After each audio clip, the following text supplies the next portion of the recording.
ఆచి chicken masala. CM Revanth రెడ్డిపై హరీష్ రావు చేసిన కామెంట్స్ కు ఎంపీ చామల కిరణ్ కుమార్ రెడ్డి కౌంటర్ ఇచ్చారు. హరీష్ రావు రోజు ఏదో ఒకటి మాట్లాడి పార్టీని రేవంత్ రెడ్డిని బద్నాం చేయాలని చూస్తున్నారని విమర్శించారు. డీలిమిటేషన్ బిల్లుపై దక్షిణాది ప్రజల్ని సీఎం ఏకం చేయడాన్ని హరీష్ జీర్ణించుకోలేకపోతున్నారని తెలిపారు. రేవంత్ రెడ్డిని క్రాస్ బ్రీడ్ అంటున్న బీఆర్ఎస్ నేతలు క్రాస్ ఓటింగ్ వేసి ఎంపీ ఎన్నికల్లో బీజేపీని 8 సీట్లు గెలిపించారని ఆరోపించారు. హరీష్ రావు గారు, మీరు కేవలం రేవంత్ రెడ్డి గారు ఈరోజు ఏదైతే ప్రజాదరణ పెరుగుతుందో భారతదేశ వ్యాప్తంగా కూడా అటు కేరళలో కానీ ఈ మధ్య దక్షిణ భారతదేశానికి సంబంధించినటువంటి డీలిమిటేషన్ లో వస్తున్న నష్టాల గురించి కానీ ఆయన మాట్లాడటాన్ని చూస్తే మీరు ఓర్వలేకపోతున్నట్టు ఆయన గ్రోత్ ని.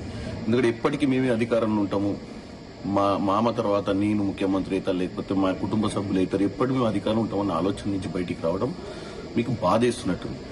ఈ రోజు రేవంత్ రెడ్డి గారు, శ్రీనివాసరాజు గారు మంత్రి వర్యులు ఎవరైతుర్రో ఢిల్లీలో బీజేపీ మంత్రివర్యులు ఈ రోజు బ్రేక్ఫాస్ట్ కి కొంతమంది నాయకులను ఇన్వైట్ చేసి అక్కడ పోయిన దాన్ని కూడా మీరు రాజకీయం చేయాలని చూస్తున్నారు.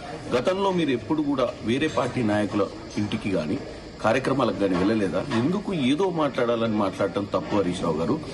ఎందుకంటే రేవంత్ రెడ్డిది హైబ్రిడ్ కాదు, క్రాస్ బ్రీడ్ అంటున్నాం. క్రాస్ బ్రీడ్ మనది. ఎందుకంటే క్రాస్ ఓటింగ్ చేసి 8 మంది ఎంపీలను బీజేపీ వాళ్ళని అక్కడికి పంపించింది మీరు. ఈ రోజు వాళ్ళు మాట్లాడకపోవడం అనేది చాలా దౌర్భాగ్యమైన విషయం. అది ఎందుకు మాట్లాడతలేరు? మీరు గెలిచి ఉంటే మీరు మాట్లాడతారు. ఎందుకు గెలవలేదు?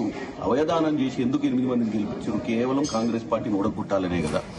కాబట్టి మీలాంటి వాళ్ళు బీజేపీతో అంటగాగి 8 మంది ఎంపీలను గెలిపించి కాంగ్రెస్ ని అధికారంలో రావద్దనే చూసారు. ఈ రోజు తేజస్వి సూర్య మాట్లాడితే పార్లమెంట్ లో నేను సమయం లేకుండా తీసుకుని తెలంగాణ మీద మాట్లాడిన అంశాలను డిలీట్ చేయాలని, అలాగే వీలైతే అతను తెలంగాణ ప్రజలకు క్షమాపణ చెప్పాలని కోరింది నేను. స్పీకర్లను కలిసిన, స్పీకర్ని పర్సనల్ గా అందరం ఎంపీలను కలిసినాం, కాంగ్రెస్ ఎంపీలం మకర్ ద్వార్ దగ్గర ధర్నా చేసినాం.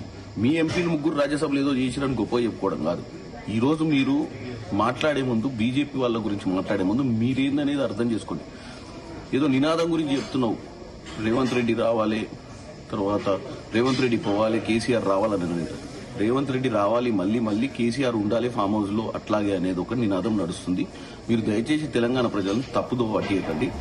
మీ గత పాలన గురించి తెలంగాణకు మంచి అవగాహన ఉంది. మీ కుటుంబ పాలన మీద ఎప్పటికీ మర్చిపోనంత పెద్ద గాయమైంది తెలంగాణ.